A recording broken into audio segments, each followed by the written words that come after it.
X-Pac 12360. Featuring weekly news, insider commentary, and interviews with superstars, past and present from the world of pro wrestling. A new day is dawning for DX.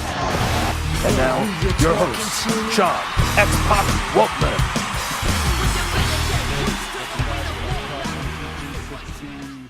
On the phone right now. I'm really excited to be joined by Mick Foley. Thank you so much, Mick. Yeah. Now, that's a bigger pop than I used to get at my matches. So thank you for that, guys. And congratulations on this gig, Sean. You're very much deserving of it. Thank you, Mick. I appreciate that. And you're one of the guys that a few years back, when I started pulling myself up out of the darkness, you're one of the first guys that started believing in me again. And I won't forget that, Mick. Well, yeah. I try to call him like I see him, and I believed in you, and I saw you, doing your very best, and then I saw you, of all places, to put on like a wrestling exhibition. You don't think of the Gathering as that. Gathering place. of the Juggalos. Yeah, let's talk about that. yeah. At 2 o'clock when you're in the dodging morning. debris and stuff, Yeah. and I was like, man, I was doing the commentary with Kevin Gill, and I was like, he still got it, and thought you'd be a great guy to have around the guys to. Kind of be that Fit Finley type of, teaching wrestler. And, maybe that didn't work out, but you're certainly reaching a lot of people with your voice on this show. Oh, so. for sure. Yeah, and things work out how they're supposed to. But, hey, Mick, do you remember the first time we met by any chance? Oh, man, no. I'll tell me. you. Maybe you'll ring a bell. Yes, and I ask everyone that question when they come on here, because I usually do. And I think we had, maybe, was it not SummerSlam 95 in Pittsburgh? Oh, and you were at the hotel. Yeah, that's right. I just, I you remember were so seeing burned. you and your arm Kevin. was all burned up. Yeah, I was wrestling Sabu that night in an independent show, and I'd come back from the Kawasaki Dream tournament in pretty rough shape, better known as the King of the Death Match. And literally while I was wrestling, all the gauze came off, and it was just a hideous. It was all the kind of the burns where they were really, really fresh there. Yeah. And it was. I in retrospect, I probably should have taken a couple of weeks off after that tournament. But the mindset, that's just not something you even consider at that point in your career. And honestly, Mick, people go, "Oh, these things were unnecessary back then." But I think, I look at it differently. Like those things that people think are unnecessary, I think they are necessary at the time to get where we need to go. And maybe to a certain. I don't want to I don't want to encourage people to do stupid things, but you know what I mean? Like, some of the certain calculated risks we take early on in our career are there for a greater purpose.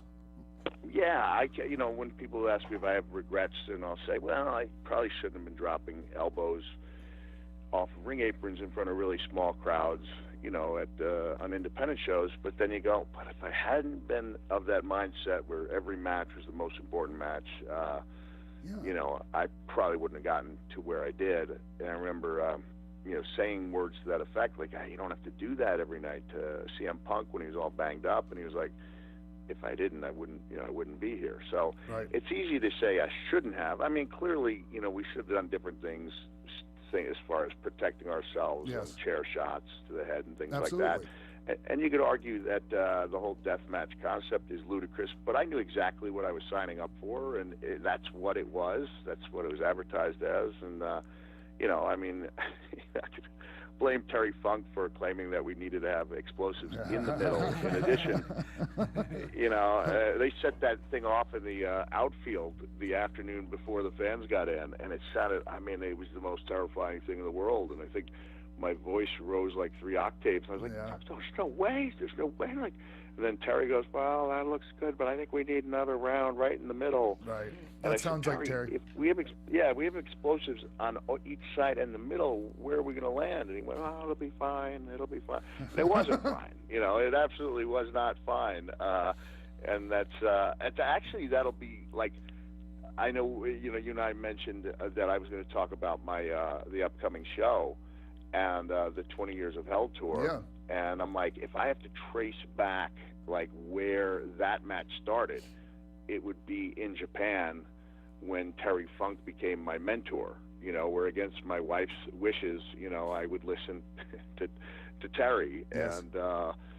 And so yeah, having explosives on both sides of the middle seemed like a good idea to Terry. Then eventually it seemed like a good idea to me. And if starting the match on top of the cell seemed like a good idea to Terry, you know, it struck me as being a good idea too. So I'm looking forward to having a lot of fun. You know, Terry's going to figure very prominently in this upcoming show, and going to try to take people on a nice. Terry's going to be involved. Is he going to be there? He won't be there. I'm going to see if I can get him out there, but I'm just like saying his presence will be felt. He was one of my biggest influences, and you know, not only literally, you know, coming up with the idea to start the match on top of the cell, but also, you know, kind of instilling in me the idea that, you know, being hardcore is not about a chair or a table or a branding iron, but it's more about, you know, giving people more than, you know, they bargained for, going above and beyond, you know, to entertain fans. Yeah. And by that, you know, by that definition, I think there are a lot of people who are hardcore. Well, Terry to me is the original hardcore. Like, yeah. Because not only was he doing what I did, but he was 20 years older, and most of the stuff we did that would have gotten us arrested in countries around the world was his idea. Well, they were doing some crazy stuff on Amarillo TV back in the day. I wasn't privy to that, but yeah, you know, they would say like, you know, the bigger the territory as far as cities go, like the less. The work didn't have to be quite as solid because there were going to be more people who could take their place in arenas, whereas you were working around the, you know, the towns in Amarillo and West Texas, like you had to bring those same people back, you know, on a weekly, monthly, and sometimes even weekly basis. And so, yeah, you had to keep pushing the envelope. And, you know, there's some rugged, it's a rugged part of the country out there. So to be tougher than the average guy working an oil field, you sometimes got to, I guess, have to push the bar a little further. Speaking of Texas, Mick, you and we both work for GWF, and the crazy thing is, Global Wrestling Federation, that was on ESPN. Joe Pedicino, I'm just kind of real quick running that info off for people that don't know about GWF. But it was weird because it seemed like you were working for them and WCW at the same time, Mick. And I was. And I never crossed paths with you in GWF at the Sportatorium. Yeah, it was, I was only there a couple of weeks. I mean, this was when Joe Pedicino, you know, supposedly, you know, he really thought he had a legit, you know, backer with millions of dollars. Max Andrews. And yeah. No, it wasn't Max. Oh, no. Carol Lindsay. No, it was a Nigerian, not the Nigerian scheme, but Olu Oliamu or something like that. Was that it? Yeah. I did not know, you know, politically that you weren't supposed to be working for both companies, especially when I was, you know, I was being featured on WCW in a program with Sting, and then I was, you know, like, you know, losing. You know, it was a good match. It's good with Terry Gordy. Me and Terry Gordy, which was a cool match, just because Terry wasn't the kind of guy who'd call anything backstage, and it was a lot of give and take, and for me to hang with a guy. Didn't you get powerbombed on the floor? Yeah. I did. Granted, that was, you know, the wooden floor, but it was still a rough landing. To this day, I don't think I've ever seen that match. It won't live up to Mick, my memories of it. Hey, that wooden floor is a lot softer than the ring at the Sportatorium. Man, that thing, it never came down, right? No. It was just there for decades on end, so there wasn't a lot of give in it.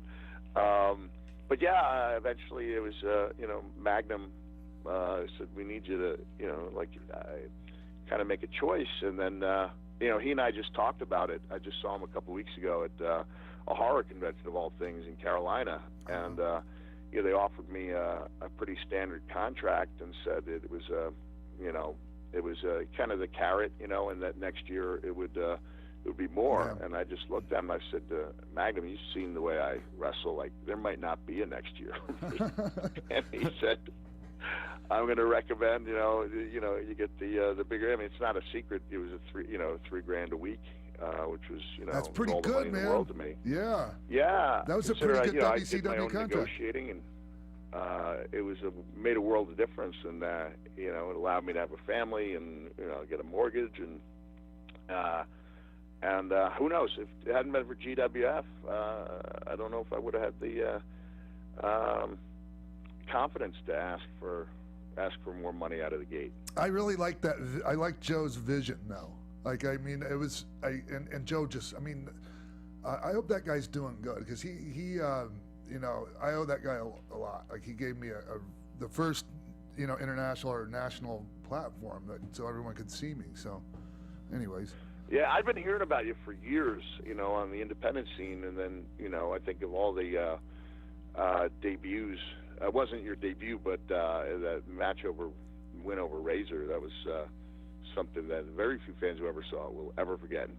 Deserving of the high rating it gets in Raw's greatest moments. It should have gotten a higher rating, Mick. That poll was fixed, I tell you.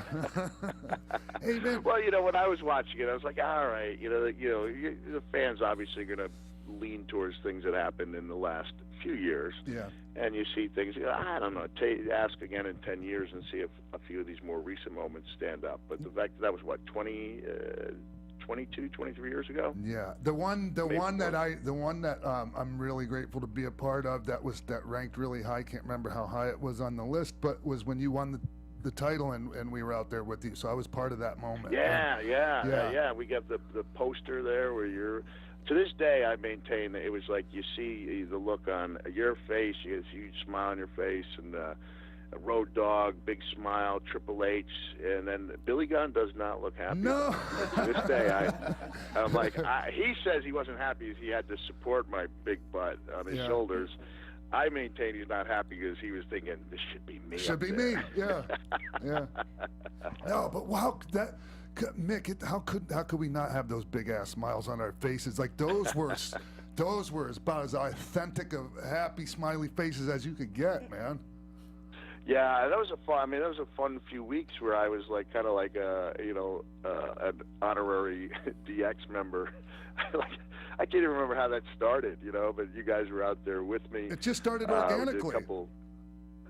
Yeah, it was very organic because I was like such an oddity, and you guys kind of embraced me, and you saw I had the odds stacked against me, so it was.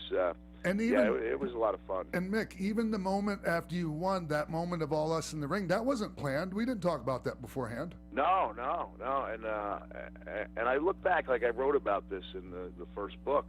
I think Rock and I had better matches than that, but the fact that there was so much going on, that night meant we didn't really have a chance to discuss anything. Yeah. And so it just had that feel, like an authentic feel that you can't get when you work too many things out. Yeah. And then it was just really, it was like that kind of magic in the air that I've always said you can't script. Like that's always the wild card. You can have the greatest workers in the world, and sometimes there's just that element of magic's missing.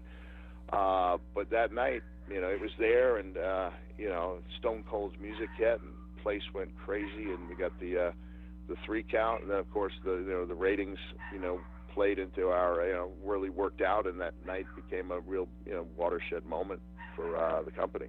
Yeah, it was. Go ahead, Denise. Yeah, I wanted to know, where did the idea from Mankind come from, and who was, I guess, I can say, the forefront in creating that? Well, I officially signed a document saying that WWE created the character or the mannerisms. But I don't think Mr. McMahon will mind if I tell you. They gave me a mask. Right. They gave me a mask, and found out through Bruce Pritchard like 15 years later that the mask was just Mr. McMahon's concession. He literally said, and this is something I said on the Cheap Pop special. He said, "All right, I'll bring him in, but I'm covering up his face." So the mask was a prototype that had been made for Undertaker when he had fractured his orbital bone. Right. And they wanted him to, he wanted to come back. They wanted him back. He was such a valuable part of the company, and they couldn't just put him in something generic, And so they had the creative team coming up with ideas, and eventually went with kind of a really cool Phantom of the Opera type look. But the Mankind mask was a prototype that had been drawn that Mr. McMahon liked, and he was looking for somebody to wear it. And I guess, like I said, his concession to Jim Ross, who'd been working really hard on my behalf, was, all right, I'll bring him in. But he's, I'm covering up his face. And once I became sold on the idea, because honestly, I didn't think Cactus Jack was something that needed removing or repairing. It had kind of worked, Yes. wherever I'd gone. But it was a chance to try something different, and I really put my mind and my heart into it. Came up with a bunch of different things and a backstory that made the character feel real to me, and I just had to, because the character was really dark when it started in '96, I had to find a way to kind of get into that groove. And I was lucky that I was able to experiment and come up with a lot of things on my own, and that also that Mr. McMahon, took a lot of my ideas, like the alternative entrance and exit music, and the name itself, Mankind. So yeah, although I did sign that document saying they owned it, I had a lot of freedom to create that character. The one thing that sticks out in my mind, Mick, from the early days of you doing that character was just of how all in you were on that, and just to the point where you would cut your hair and pull your hair out during, pull clumps of your hair out during your promos. And I'm like, man, this is going to get over because this guy's going all effing in on this. Well, yeah, I mean, I take Mr. Miyagi's words to heart when he said, you stand on one side of the road, you're fine. You stand on the other, you're fine. You stand in the middle, you get squashed like a grape. So you either do it or you don't, but you don't, do anything halfway, especially in WWE. Yeah. Well, you had so many memorable matches with so many different wrestlers. When you look back at your career, like for you personally, what would you say is that moment that always just stands out for you, or that specific match or a specific worker? Oh, there were a lot of them, and I would say before I give you a vague answer, that I think that the thing that I brought to the table is that the character, both Cactus Jack and Mankind, to a lesser extent, Dude Love, but the character worked well with a lot of different performers. That it worked well against the Undertaker, and the chemistry was really good against with Triple H, and it was like off the charts. Me and The Rock both as opponents, and even better as partners. So it just seemed to work well with a variety of different characters, and with all those guys, I had phenomenal moments. The Undertaker and the Hell in a Cell. I'll get a cheap plug for the 20 Years of Hell tour, which kind of recreates that match and that night on stage in 20 cities around the country. And then also with Steve Austin, it was just phenomenal to be in there with Steve, because literally everything you did in the ring was getting a better reaction than you'd ever dreamed of. Yeah. Like even the smallest. It was just every night was like, I don't want to say it was a night off, because Steve made sure it wasn't a night off. That's an ultimate compliment to some guys, but Steve he didn't want to be known as a night off. He wanted to be known as a guy who worked his butt off and brought out the best in you, and took and gave and made it really believable. And then the stuff with The Rock. So I mean, with Triple H, I had the two matches at the beginning of 2000, the Royal Rumble, and then the No Way Out retirement match. And then with The Rock, I had 5 or 6 really classic matches. The Undertaker and I went around the loop for months, and then ended up having our most memorable match 2 years after that first lockup. So there were a lot of great guys and a lot of great moments to pick from. How about your stuff with Randy Orton? Yeah. I mean, my favorite match of all time. This is where I tell people, have a plan B. Because back in the day when I could have an idea and be in Vince's office the next day pitching it, I literally said, okay, I haven't been in the ring, in 4 years. What if I go into the Royal Rumble and I win it? And because I haven't been on Raw or SmackDown, I challenge both champions to like a 3-way match, and I win that. I become the undisputed heavyweight champion. He just looked at me and said, I have no interest whatsoever in doing that. And I went, okay. I also have an idea for Randy Orton. and as soon as I started talking, he started writing down ideas, and he would say, I'm not sure I understand. And I would say, like, he would go on he would start like filing political attack ads. And the company's done it since then, but I think mine was the first. And he was like, okay, I'm not sure I follow you. I was like, everyone hates those, like, just imagine him at a commercial that says, Mick Foley claims to be the hardcore legend, but is he really? And we just took that ball and ran with it. And, Randy, really, I think, came into his own during that 12-week build-up. And, again, we had that chemistry and the match, is my favorite match of all time. And I think to this day it's still his, or at least in the top 2 or 3, which was Backlash 2004. Well, that was like in the early stages of Randy's career. Did you ever think that he would become as big as he did during that point when you were working with him? Well, I don't think anyone looks and goes, geez, 13 years later, he'll be, 15-time world champion, whatever it's been. But I clearly, I knew he had the potential. Because when guys are looking to come back and create, angles, you want to do it with people that you believe in. So I definitely had that belief. In Randy, you look at the matches and the promos, and he looked like a kid out there. But yeah, he was great. He really trusted me, and there were guys in the company who didn't like where the angle was going, and I just I would assure him I got your best interest at heart. In the end, it's going to work out, and I think he would tell everyone that they did. I think that helped make Randy Orton. Honestly, that particular angle you did with him, Mick. Yeah, it changed.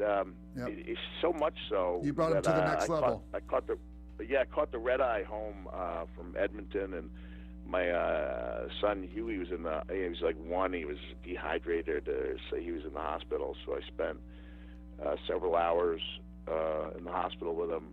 I went home and Raw was on. And it was like palpable, the difference in the reaction. I think they were in Calgary the next night. Yeah. We're in Edmonton, and Randy Orton came out, and the difference in crowd reaction. There were a lot of cheers because people had seen the match, and they really respected him. Yeah. So I thought honestly it turned him babyface way too early. I think within 2 or 3 months he was Evolution had attacked him.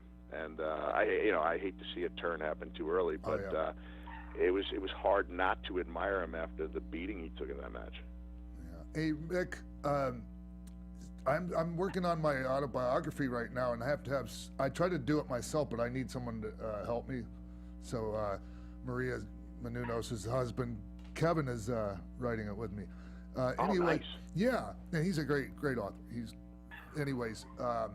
The reason why I brought that up is because I was on the airplane with you on the way back from Europe when you were frustrated with how your first book was going, and you wrote damn near the whole book on the flight home. I didn't, not the whole book, but I a did lot write of that it. entire. I think it was 2 legs. I think it was like 20 consecutive hours, including the flight, back from the States back to Pensacola, where I was living at the time. So I'd written, some incredible amount of words in a single day by hand. But I did that whole thing in 50 days. It was 180,000 words for almost 4,000 handwritten words a day. And there were some days when I couldn't get to writing much because I had, the WWE workload, but other days where I literally did nothing, but write all day long. And I don't know if anyone will ever have that type of,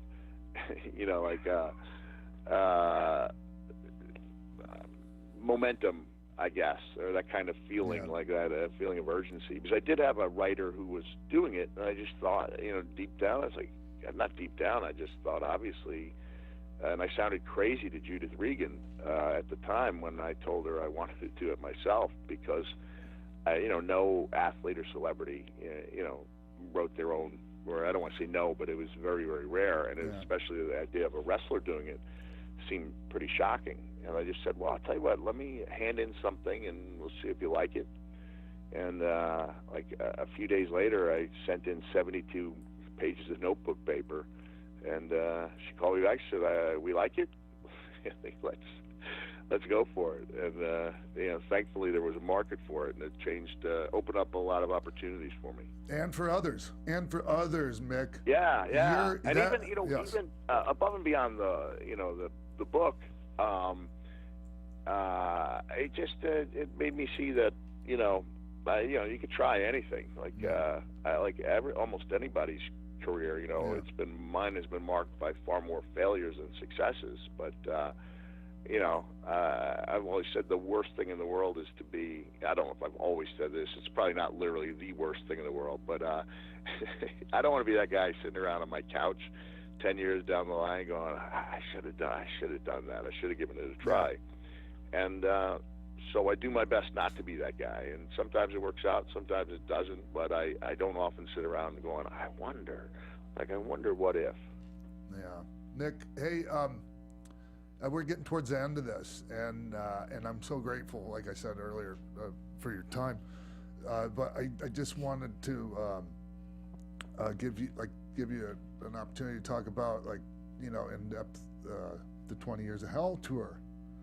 Because you've been hitting on that a little bit. When I was, I was starting out. It was about 8 years ago when I, went up on stage, and at that point, I wanted to talk about other things outside of wrestling.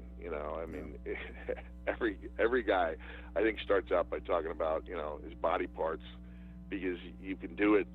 It's a lot. Like in public, I don't know. I think every comedian is drawn to that originally, and then I got that out of my system, and also realized when I went to the Just for Laughs festival in Montreal that there were like 250 funnier guys than me in the hotel, and that I've been kind of running away from this thing that made my show different, which was, I had the stories and the coolest real job in the world to talk about, and so once I realized that, it's almost like a guy with a gimmick, a guy who works much better within the confines of a gimmick. Yes.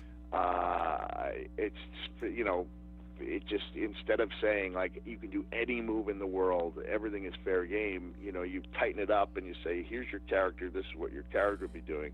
And once I realized that, the shows really took off, got a lot better, were more interesting for me, because I could, even if it was a well-known story, I could rewrite it for the stage. Yeah. And then it was really rewarding for me to see, the writing I did, work out the way I hoped it would, or find ways to adjust it, even on a nightly basis, to find ways to make the stories as good as they can be. And I realized a few years ago when these stories about the cell were really connecting, that I had the makings of something that I thought I could turn into a one-man show about that one night. So I'll take some of the ideas I may have thrown out there on stage, and I'll connect them, and I'll just work as hard as I can to make it the best show possible. And we're taking it to 20 cities, in North America, and then to Australia as well. And if people are interested, and it sounds like something they'd like to, experience, they can go to my website, which is realmickfoley.com, and hit the events page and see if I'm visiting a town near them. For those of you in California, he'll be at the Ice House in Pasadena on May 3rd. Yeah, those VIP tickets. Yeah, that's a good one. That's a great venue. It's a pretty intimate venue, and I have Ellen Foley opening up for me. So she's a great comic, and I just like the idea of two Foleys on stage. Was Dave Foley booked? And then also look. Yeah, we talked about that, to make it a trifecta at one time. So he and I keep in touch a little bit on social media. And then for you guys who are looking, you definitely should check out the VIP package that they do have for the Ice House. It's like VIP meet and greet. You get to hang out in the lounge, and then you get to pick any seats in the 2 front rows in the Ice House. Which is absolutely amazing for $75.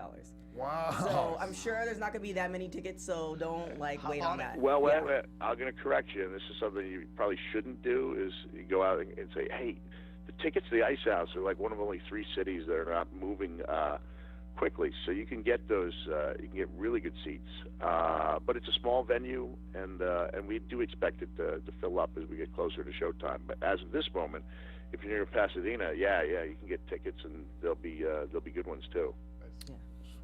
Well, before we let you go, I was curious, have you watched Beyond the Mat with Noel and Dewey as adults, and have Mickey and Huey seen Beyond the Mat? Man, I don't think we have. I don't think we've watched that in a while as a family. Probably 10 years. Not since the younger ones were old enough to, to appreciate it. Maybe we should do that. They might get a kick out of seeing their older brother and sister breaking down in tears. I ran into Barry Blaustein at when Bruce Pritchard came to town for something to wrestle with. Oh, really? Yeah. Yeah. How's he doing? He seemed to be doing great. Yeah. He had a beautiful lady with him. He seemed to be happy. Good. Yeah. I mean, it's funny that movie was almost 20 years ago. Yeah. I think he started talk to me in '95. Barry Bloom knocked on my door when I was at the not the Golden, I think it was the Silver or Copper Nugget off the Strip in Vegas. And he introduced me to Barry Blaustein. And at that point in the movie, I was supposed to be the guy who had like a taste of the big time and was now back out, on the small, on the indie scene. And luckily things turned around for me. But yeah, we go back a long time. Yeah. That should be your next one-man show tour like that. What's that? With just talking about Beyond the Mat and how impactful it was to letting people. Well, the nice thing about the one-man show is, even after I tell my stories, you get the Q&A, and some nights, the people touch on ideas or story, touch on subjects that I may not have thought of, and then they can turn into a story for the next tour. But then there are nights where the Q&A is probably better than the show itself.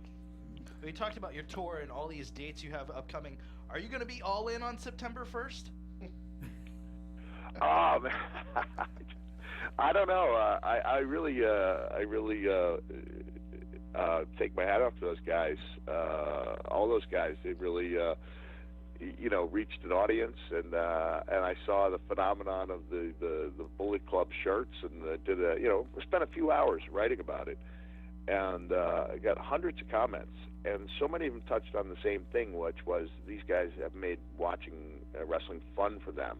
Yeah. Again, so a lot of them. It wasn't like when I was at the show, like people were anti Mick Foley. Like they were fans of mine as well. They were people who'd been fans who kind of, I think, kind of lost touch and then found something else they loved about it. That's one of the things I love about the business is that it's not one size fits all. That there's a room somewhere. It's kind of a big tent, so you can find different shapes and sizes and different styles. And those guys, all those guys, have a great appeal, and I wish them the very best. I don't know if I'll be part of it, but I'll certainly help get the word out, and I'll be rooting for it to be a big success for them. Oh God, it just had the having fun. That whole part of your answer just made me think of this, Mick. Before we let you go, because I took it as well. The penis plex, the U-porn plex from Joey Ryan. Oh my God, Jim Cornette. Oh my God, he went crazy over livid, that. Man. He was so upset with me. The funny thing to me was that Cordy said, like, Mick's too nice. He has to learn to say no. And my thought was your idea. Does he think this was not my idea? Like, I went out all day in Dublin doing, media for the Over the Top show. As two shows, one in Dublin, one in Belfast. And so Joe, the promoter, dropped me off. And I went, hold on. Like, I was getting out of the car. I said, do you mind if I come up with something for Joey Ryan? He said, whatever, you can do whatever you like. And so the next day, there were a couple of the Irish wrestlers around. I said, Joey, if I went for a mandible claw, like, could you do a leapfrog high enough? And then the guys pop and goes, oh, that writes itself, So we used a little bit of powder, so I didn't know who it was that was tapping me on the shoulder, like the claw. He leapfrogged, and the rest is history. And Did you have Sacco on? What's that? Did you have Mr. Sacco on? Oh yeah. Oh, great. Yeah. Okay. And so not only did he flip me, but prior to flipping me, he literally, knocked 10 people. The guys were taking bumps over the top rope. And of course it's ludicrous. But yeah, of course it is. You know, if this was the old days, you know, and say it was, you know, studio wrestling or, you know, no matter where it was, you know, you can make people laugh and you can be the butt of the joke, and then the next week you come out as a vicious heel and, you know, and get some heat, and you put that, you know, kind of aura of fear back into people because they've had a chance to laugh at you. And I mean, Corny was one of the best guys in the business of making people laugh and cut them off and exposing himself to ridiculous situations and coming back with a real killer promo. So I like I said, it's supposed to be fun. There's some amazing wrestling, you know, on those over-the-top shows, and you know, I didn't see any harm in it. And I thought people enjoyed it. And, exactly. I'll just have to, you know. But I do get it. I do get that one. I do get, like, I don't begrudge Corny his, you know, his views on that. Like, he has the right to get upset about that if he wants. Of course, yeah. Yeah. I think he thinks we're all trolling him, though. Maybe we are. Hey, man. I don't know. When I see Joey's gimmick, and it's funny. The crazy thing is, it's not offensive, and kids love it. They love it. You know. And the next night in Belfast, you know, Session Moth Martina, which is a great character, got involved in doing her own take on Joey's character, and it's fun, you know. Yeah. No one wants to watch a show where, you know, it's all classic wrestling for 3 hours. So I think you mix it up. There's a place in that tent for Joey, and even for a returning guy like me to take the dreaded the flip. So I guess that's as good a way to end as we can, right? Mick, yeah, but I just thought of one more thing. I'm sorry. I'm really that's sorry. All right. And it's something that I read you mentioned in the last few days, and that's and I agree with you 100% that Leon White, aka Vader, and Joni should both be in the Hall of Fame. Yeah. I mean, people go around and around because obviously there's, you know, dozens of people who are deserving, and it's a pretty subjective hall. Yeah. You know, it's not like you get in on a baseball Hall of Fame based on statistics and, you know, things that are very objective. But I think when you look at the contributions that Leon made, you know, and with WWE being, you know, probably the least impressive run he had, but I think that's only because people were in his ear, and it was pre-Attitude Era. Yes. Where he wasn't really allowed to be the Vader that had struck fear into the hearts of, you know, enhancement workers around the country. And I thought he was a dominant performer who drew, you know, more money than just about anybody in his era. Around the world. Around the world. Before he even came to WWE. He drew it around the world. He was a world Mick. He was a world champion in Mexico. He was a world champion for Otto Vance. He was a world champion in Japan, all at the same time. Yep. And then he was dominant in WCW. And the thing is, it would mean so much to him. He just had an operation in his heart. You know, I mentioned it to Vince last year that I wish he'd consider it sooner rather than later, because I know how much it would mean to him. And I had a talk with Leon, and I'm like, Leon, you can't let that, you know, the Hall, that invite, decide for you whether or not your career was a success. It was. And he's like, I know, I can't help it. He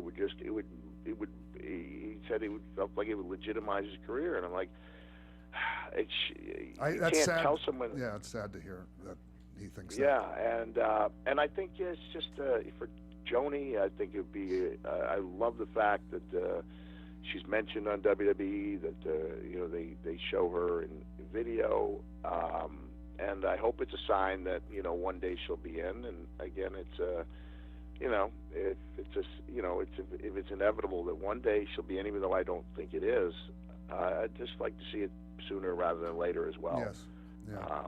So those would be my top two people who are not yet in, although there are, you know, like I said, dozens of deserving people. With So you being many. one of them down the line. Well, and I appreciate you saying that, Mick. But there's so many people that I think need to go in there for me, and like barring an unforeseen accident, I'm not going anywhere now. You know what I mean? Yeah. So. Yeah, and you know, and look, if the Horsemen are in as a unit, then I think you make a great argument that DX should be in as a unit. And I don't think anyone's going to complain if Shawn Michaels enters the Hall of Fame twice. You know, Nope. Nope. I think that'd be just fine. So listen, I have to run, Yes. but I don't need many of these. So Thank you. I hope I'm it grateful, was fun Mick. for you. It was amazing. And I'm so grateful. And all your The great time work. just flies by. Yeah. I'm sorry that I didn't get a chance to talk with all the people who hung around the studio, but I hope they'll come out and see the show at the Ice House and enjoy the show. Thank you, Mick. Have an awesome day, man. All right, you too. Okay, always a pleasure. Like I said, I'm so grateful that Mick took the time, to come on. And I hit him up fairly last minute too.